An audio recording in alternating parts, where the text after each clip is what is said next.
Nih, dimaki-maki, baru masuk ke rumah langsung ditanya, kamu kerja di mana? Jadi asisten Habib Al-Habsyi.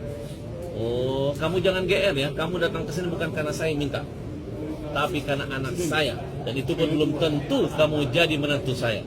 Dihina anak yatim ini. Iya pak, nggak apa-apa, yang penting saya bisa silaturahim.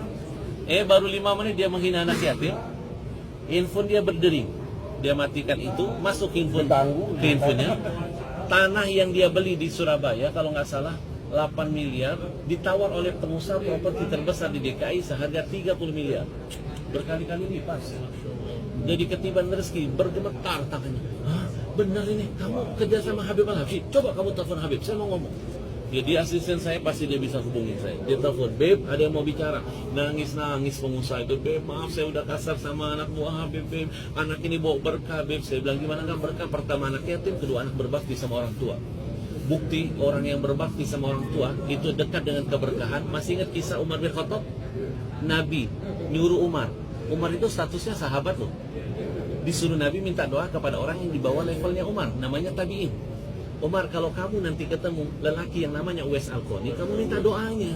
Karena doanya tidak pernah ditolak oleh Allah. Nah, yang nyuruh Nabi, kenapa Nabi nggak nyuruh Umar minta doa kepada aku? Kenapa disuruh Umar nyari anak yang berbakti sama orang tua? Umar itu sahabat.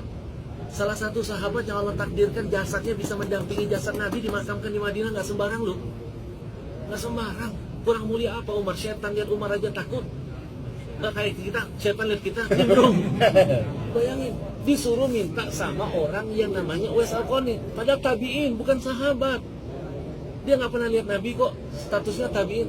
Kenapa? Karena dia berbakti sama orang tua, derajat yang mengalahkan semuanya.